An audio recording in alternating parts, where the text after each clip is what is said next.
এটা হচ্ছে কি বিজনেস কার্ড সাইজ। আর্টবোর্ড কয়টা লাগবে? দুইটা। এখন এই বিজনেস কার্ড সাইজটা আপনি গুগলে গেলেই পাবেন 3.5/2 ইঞ্চি। এটা তো করছেন। দেখেন এখন আমরা ফটোশপে আমরা কিভাবে করছিলাম, একটা আর্টবোর্ড নিছি না, একটা ক্যানভাসের মধ্যে একবার আই অফ করে ফোল্ডার করছি, আবার আরেকটা ফোল্ডার অন করে এটাকে রিফ্লেক্ট করছি। কিন্তু এখানে এত কাহিনী করা থাকে, ডিরেক্ট আর্টবোর্ড নিয়ে নেব। কয়টা আর্টবোর্ড নেব? দুইটা আর্টবোর্ড নেব। নিয়ে এখন আমি এখানে ওই যে তখন আমরা ক্যানভাস সাইজ বাড়াই বাড়াই কি করছি, রুলার রাখছি। এখানে এগুলো কিছু করা লাগবে না, জাস্ট একটা ক্লিক করলে 0.125 চারপাশে ব্লিড চলে আসবে। আর এটা কিসের কাজ? সিএমওয়াই এর কাজ, প্রিন্টের কাজ। এটা দিয়ে এখন রেজুলেশন কত? 300 দিব, ক্রিয়েট। এই যে আমার এটা গ্রিড লাইন চলে আসে। তাহলে আমরা কি দিতে হবে? আমার দিতে হবে সেভ লাইন। কি দিতে হবে? Save print, save print. এখন আমার যেটা দেখা যাচ্ছে এটা কি ব্লিড, তাই না? লালটা। আবার অতিরিক্ত কি ব্লিড দেওয়া লাগছে? এখন এখানে যতগুলা প্রিন্টের কাজ আছে ওই প্রিন্টের কাজগুলো আমরা এখানে করার জন্য ইজি ওয়েতে করতে পারি। কিভাবে? প্রথম কাজটা সব জায়গায় সেম। আপনি বিজনেস কার্ড করেন, ফ্লায়ার করেন, ব্রোশিয়ার করেন, আইডি কার্ড করেন, যাই করেন, এই ক্রাইটেরিয়াটা আপনাকে প্রত্যেকবার করতে হবে। সেটা কি? একটা রেক্টেঙ্গেল নেবেন যেটা স্টক নাই। স্টক কি? এখন এখান থেকে ব্লিড পর্যন্ত একটা শেপ টানবেন। কি করলাম? ব্লিড থেকে ব্লিড পর্যন্ত একটা শেপ টানলাম। এখন এই শেপটাকে সিলেক্ট থাকা অবস্থায় অবজেক্ট, পাথ, অফসেট পাথ লিখে ফেলেন। প্রথমে একটা রেক্টেঙ্গেল নিব যেটা স্টক থাকবে না। এটা একটা কথা বলতেছে কেন?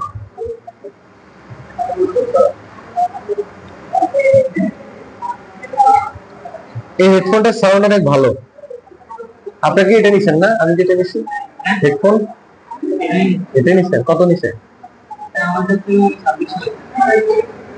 আমি অনেক আগে নিয়েছিলাম। আমি নিয়েছিলাম মানে 1500 না 1700। অনেক বেশি। আচ্ছা, তাহলে আমরা কি করতে হবে? প্রথমে একটা রেক্টেঙ্গেল টানবো যেটা স্টক থাকবে না, শুধু ফিল। ফিলটা কত থেকে কত টানবো? ব্লিড থেকে ব্লিড পর্যন্ত টেনে অবজেক্ট লেখেন, object, path, offset path, object path, offset path. এটা সারা জীবন মনে রাখবেন, কারণ এটা হচ্ছে প্রিন্ট সেটআপ। যেটা আমরা ফটোশপে রুলার দিতাম, আমার কথা শুনে, যেটা আমরা ফটোশপে রুলার দিতাম, এখন এখানে কোনো রুলার দেওয়ার দরকার নেই, একসাথে কাজ হয়ে যাবে। Object, path, offset path click করলাম। এখন এখানে একটা ভ্যালু দিতে বলবে। কি দিতে বলবে? এটা ভ্যালু। এখন আমরা এখানে কত দিব? -0.25 এখন কেন মাইনাস দিব? দেখেন -0.25 দিয়ে প্রিভিউ অন করতেছি। কি হচ্ছে? একটা রেক্টেঙ্গেল আসছে কিনা, মানে এটার মানে হচ্ছে আপনি ধরেন একটা সাইজ নিলেন, ওই সাইজকে আপনি আরো কমাই দিলেন অফসেট পাথের মাধ্যমে। কতটুকু কমালেন? -0.25, মানে ওই জায়গা থেকে মাইনাস মানে কমে যাবে। আর যদি প্লাস দিতেন কি হতো? ওই জায়গা থেকে বেড়ে যেত। এখন আমার কি ভিতরে দরকার না বাইরে দরকার? অলরেডি আমি ব্লিড জানি, তাহলে আমার আর বাইরে যাওয়া দরকার। এখন আমি শুধু ভিতরে ঢুকবো। কি জন্য? প্রিন্ট এরিয়া, সেফ এরিয়ার জন্য। প্রিন্ট এরিয়া, সেফ এরিয়া শিখেছি।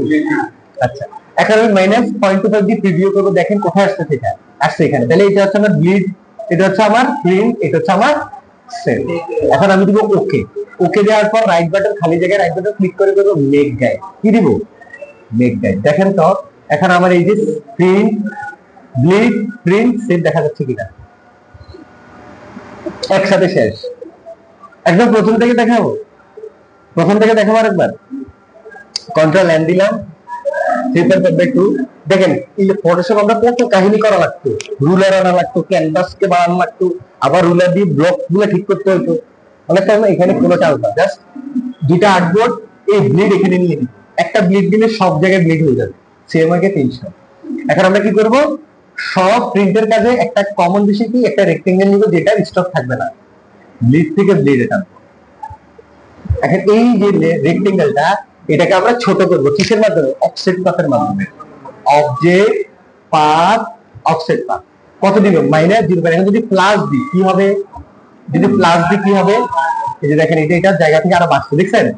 তাহলে আমরা কি দিব? -0.25 দিয়ে প্রিভিউ করব। ওকে ওকে। এখন রাইট বাটন, এই যে রেক্টেঙ্গেলটা আছে এটাকে আমরা এখন গাইডিং কন্ট্রোল করব।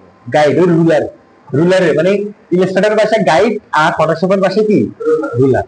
রাইট বাটন ক্লিক করে মেক গাইড, এই রাইট বাটন খালি জায়গায় ক্লিক করে মেক গাইড। এখন বাইরে ক্লিক করব, শেষ হয়ে গেল। এখন এই গাইডটা যেন কি না নড়ে, গাইড নড়লে তো সব শেষ, তাই না? গাইডটা তো যে কোনো সময় নড়তে পারে, এই গাইডটা যেন না নড়ে, এই জন্য রাইট বাটন ক্লিক করে লক গাইড করে দিই। তাহলে গাইডটা কি আর লক করবে না, গাইডটা কি নড়বে না। কিন্তু আমি এখন লক করব না, আমি কি এখন জাস্ট মেক গাইড দিয়ে লক করব না। কেন লক করব না? যদিও লক হয়ে যায় তাহলে আনলক করে ফেলবো, কারণ গাইড অটোমেটিক লক হয়ে যায়। গাইড কি, তাহলে কিভাবে আনলক করবো? রাইট বাটন ক্লিক, এই যে এখন লক গাইড দিলে লক হয়ে গেল, রাইট বাটন ক্লিক আনলক দিলে আনলক। এখন কেন আনলক করবো? আমার কি বিজনেস কার্ড কি একটা পেজে করবো? ডাবল পেজ লাগবে না, এই জন্য কি করবো, এক কাজে শেষ সব। কি এগুলো সবগুলোকে ধরবো, ধরে অল্টার এবং শিফট প্রেস করে ডান দিকে নিয়ে যাবো। এখন দেখেন এখানে কাজ, এখানে শেষ। এখন right button click, lock guide, দেখেন একসাথে দুটো সেটআপ কমপ্লিট। এটাকে বুঝছি, মানে এক কাজ দুইবারে করে দিয়েছি। কারণ এখানে তো আমার করতে হতো না, এখানে আবার রেক্টেঙ্গেল নিতাম, আবার অবজেক্টে যেতাম, আবার পাতে যেতাম, আবার অফসেট কাট করতাম, আবার মাইনাস 0.25 দিতাম, আবার মেক গাইড করতাম। এখন কিছু করা লাগছে, জাস্ট গাইডটাকে যদি লক হয়ে যায় আনলক করব, সবগুলোকে ধরে অল্টার প্রেস করে এখানে রেখে দিব, শিফট ধরে সোজা যাবে। আর কোনো সেট নাই। এখন আমি ডিজাইন করব, এখন কাজ কি, তাহলে এটা এতক্ষণ যা শিখছেন এটা কি, ওই যে ফিল্ম সেটআপ, এটা সহজ না, ফটোশপটা সহজ, এটা একদম শেষ না। কিন্তু ওখানে কত টাইনি করা লাগতে থাকে, কিন্তু এখানে আর্টবোর্ড নিব, একটা রেক্টেঙ্গেল নিব, ওইটাকে কমাই মেক গাইড করব, অল্টার ধরে কপি করে আরেকটা আর্টবোর্ডে রেখে দিব, শেষ। এখন আমার মূল কাজটা কি, আমরা প্রথমে কি করছিলাম, আমি শুধু ডিজাইনটা দেখাই, ডিটেইলসটা তো আপনারা পারেন, কোথায় কি বসাতে হবে, নাম্বার, এটা সেটা। আচ্ছা, তাহলে আমি দুইটা ডিজাইন কিভাবে হতে পারে সেটা দেখাই। প্রথমত এখানে আবার একটা পলিসি খেলবো, আমি সহজ পলিসি। কি, আমি একটা ডিজাইন করব, কি করলাম, ধরেন আমি এখানে ডিজাইন করলাম, এখানে কি কালার দিছিলাম আমরা, ওই যে ওই ডিজাইনটা খেয়াল করেন, রেড কালার, তাই না? রেড কালার দিয়ে আমি এখানে রাখলাম, রেখে অল্টার ধরে কপি করলাম, কপি করে এটার কালার কি দিলাম, হালকা হালকা দিয়ে এখানে এটা উপরে আছে, এটা কি করব, অ্যারেঞ্জ সেন্ড ব্যাকওয়ার্ড, অ্যারেঞ্জ করে দিব নিচে, নিয়ে আমি এটাকে একটু নিচে রাখলাম। এই যে ওখানে আমার ডিজাইনটা এরকম ছিল, তাই না? এরকম ছিল না? আচ্ছা, এখন এই যে এতটুকু অংশ, এখন আমি এই অংশগুলো আমার কি বাড়তি, ফটোশপের মজা ছিল, ফটোশপের বাড়তি অংশ দেখা যেত না, কিন্তু এখানে আমার কি করতে হয়, কেটে ফেলতে হয়। কিভাবে কাটবো দেখেন, মাস্কিং করলে হবে, ক্লিপিং মাস্ক করলেও হবে, কিন্তু আমি ক্লিপিং মাস্ক করতে পারছি না, আমি শুধু রিফ্রেশ রাখতে, মানে একদম কেটে কুটেই শেষ করবেন। এখন হ্যাঁ, এখন আমি এইখানে একটা লাইন টুল নিলাম, কি নিলাম, লাইন টুল নিয়ে শিফট ধরে এখানে টানলাম, আবার লাইন টুল নিয়ে এই যে ব্লিড থেকে উপরে একটা টানলাম, আর এটাকে একটু বড় করে দিলাম। ওকে, আবার এখানে একটা টানা লাগবে না, চারপাশ থেকে তো কাটতেছি, ওকে শিফট ধরে টানলাম। এখন এখানে দেখা যাচ্ছে না, কিন্তু বিষয়টা কি দেখছেন, এখানে একটা লাইন, এখানে একটা লাইন, এখানে একটা লাইন। ওকে, এখন আমরা সবগুলোকে ধরলাম, ধরে শেপ বিল্ডার টুলে গিয়ে অতিরিক্ত গুলাকে minus minus minus minus minus minus minus minus minus minus minus minus, আরো যদি কিছু থাকে মাইনাস, ওটা করে দেবো। আপাতত আর কিছু নাই, আর কিছু আছে মাইনাস করার মতো নাই। এখন আমরা কি করব, পেন টুলে যাব, কি টুলে, পেন টুলে গিয়ে কি অন করব, ফিল অন করব। ফিলের কালার কি দিব, ব্লু, মনে আছে না, ব্লু মানে নেভি ব্লু। এখানে কি, এখানে একটা ক্লিক করলাম, করে এখানে একটা ক্লিক করলাম, করে এভাবে ধরলাম। ওকে, ওই ডিজাইনটাই আর কি। এরপর এখানে কি করব, একটু রাউন্ড করে দিব, করে শিফট ধরে এখানে একটা ক্লিক, বাড়তি নিব না, বাড়তি নিলে কি আবার কাটতে হবে। হ্যাঁ, এরপরে শিফট ধরে এখানে ক্লিক। এখন আমরা হোয়াইট কালার যেটা, সেটাকে করলাম কি, হ্যাঁ হোয়াইট কালার করলাম, সেটা করলাম রেড, আর এটাকে করলাম কি হোয়াইট, মনে আছে না, এটা করলাম হোয়াইট। এখন যে আমাদের ওই ডিজাইনটা মনে আছে, এখন আমরা কি করব, এই সব ডিজাইনকে ধরে অল্টার ধরে কপি করে এখানে নিয়ে যাব। কি করব, এখানে নিয়ে যাব, নিয়ে গিয়ে এটাকে রাইট বাটন ক্লিক করে অ্যারেঞ্জ, সরি ট্রান্সফর্ম, রিফ্লেক্ট। এখন আপনি এখানে করতে পারবেন, ওখানে এটা ফ্রন্ট, এটা ব্যাক, এটা ব্যাক, এটা ফ্রন্ট, যেটাই করেন এখন আপনি ডিজাইন করেন, সেভ করেন। এই সেভ করার সময় আরেকটা বিষয় আছে। ধরেন আপনি একটাকে ফ্রন্ট ধরলেন, একটাকে কি ধরলেন, আমি এটাকে মনসিকার দিয়ে নাহলে বুঝবেন না। আচ্ছা, ধরেন এখানে একটা লেখা আছে আর এখানে লেখা নাই। এখন আপনি সেভ করার সময় কন্ট্রোলারটা সেভ করতে বারবার লরেন স্থানটাই আসতেছে, কন্ট্রোলারটা সেভ করতে বারবার এটা আসতেছে কোনটা, এটা আসতেছে। এটা কিভাবে আনবে? তখন আমি চলে যাব আর্টবোর্ড। কোথায় যাব? আর্টবোর্ড অপশন, এটাকে বলা আর্টবোর্ড টুলস। আর্টবোর্ডে গিয়ে আমি সিলেক্ট করব এটা। এখন ফাইল, এক্সপোর্ট, সেভ করে গেছে, যেটাকে আমরা কন্ট্রোলারটা শিফট এস করি। এখানে গিয়ে এই যে এখন এটা দেখাচ্ছে। এখন আমি যদি বলি যে না এটা, এখন আবার ফাইল, এক্সপোর্ট, সেভ করে গেছে, এখন এটা না, ও হবে হবে হবে, এই যে হবে। আবার এখানে ক্লিক করলাম, এই যে হবে। কিন্তু বিষয়টা কি, সিলেক্ট করতে হবে। ক্লিক করছি, ক্লিক করে এরপরে সেভ। কেন সেভ করবেন দুইটা এট এ টাইম? কেন সেভ করবেন আমাকে উত্তর দেন। আপনার তো আলাদা আলাদা দরকার, ফ্রন্ট দরকার, ব্যাক দরকার না। আপনি কেন দুটো একসাথে করবেন? হ্যাঁ, ফ্রন্টে লিখে দিবেন ফ্রন্ট, ব্যাকে লিখে দিবেন ব্যাক, আর এই ফাইলটা দিবেন এটা। ফাইলও দিতে হবে, ছবি দিতে হবে। বিষয়টাকে বুঝছেন? তখন কি করবেন আমি বলে দিই, আর আগেও এখনো বলে দিই, কি চাইবে, একটা পিএনজি জেপিজি ফাইল চাইবে, একটা এআই ফাইল চাইবে, আর একটা পিডিএফ ফাইল চাইবে। এই তিনটা ফাইল। পিডিএফ কি? পিডিএফ হচ্ছে ধরুন কন্ট্রোলারটা শিফট এস করলাম, এখান থেকে পিডিএফ ফাইলে সেভ করলাম, ডেস্কটপে দিই, কার্ড দিলাম। দেখেন এখন আমি এটা পিডিএফ এ সেভ করতেছি, ওকে দিব, সেভ পিডিএফ। এখন দেখেন, এখন এটা আমাদের পিডিএফ সেভ হবে।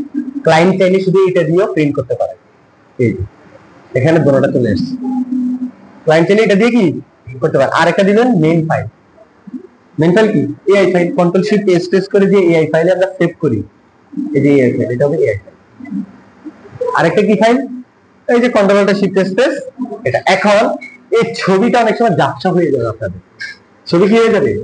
এই ছবিটার আপনার এই ইমেজ সাইজটা বাড়াই দিবেন। এখানে এসে 2000 দিবেন। কত? 2000 দিয়ে নিচে ক্লিক করে একটু ওয়েট করবেন, ক্লিয়ার।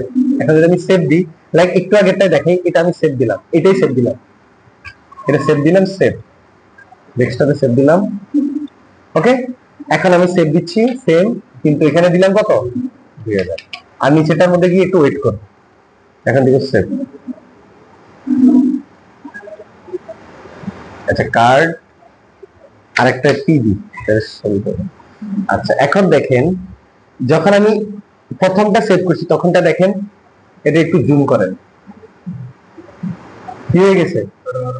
ঝাপসা হয়ে গেছে না? আর এরপর এটা দেখেন,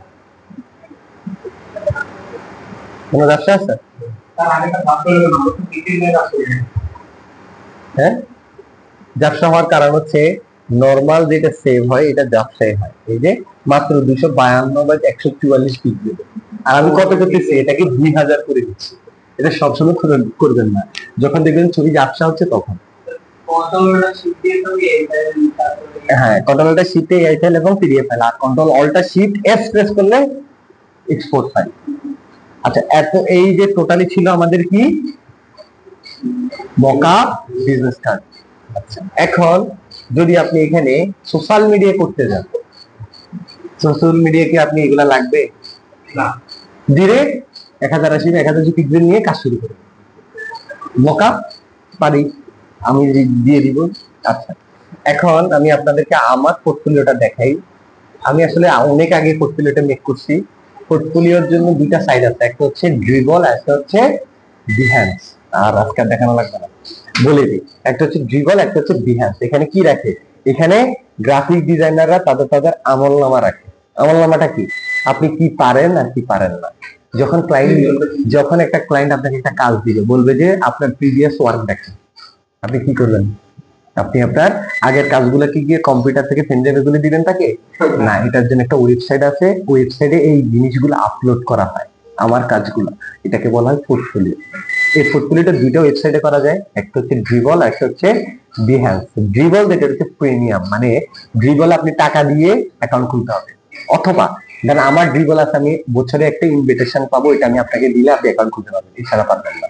তো ওই ড্রিবল একটা, আরেকটা হচ্ছে কি বিহ্যান্স। বিহ্যান্স হচ্ছে ফ্রি। মানে ওখানে বাংলাদেশের 99% মানুষ বিহান্সে আপলোড দেয়। তা আমার ড্রিবলে অ্যাকাউন্ট আছে, আমার একটা ইনভিটেশনও আসতে পারে রিসেন্টলি, আসলে আমি আপনাদের মধ্যে যেখানে একজনকে দিয়ে দিব আর কি, একটা ইনভিটেশন, ওটার মাধ্যমে আপনি অ্যাকাউন্ট খুলতে পারেন প্রিমিয়ামটাতে আর কি। তো এই আর কি, একদিন দেখাই দিব। আজকে আপাতত গরম, মোটামুটি ক্লাস এতটুকুই আমাদের, আজকে আর বেশি কিছু দেখাচ্ছি না।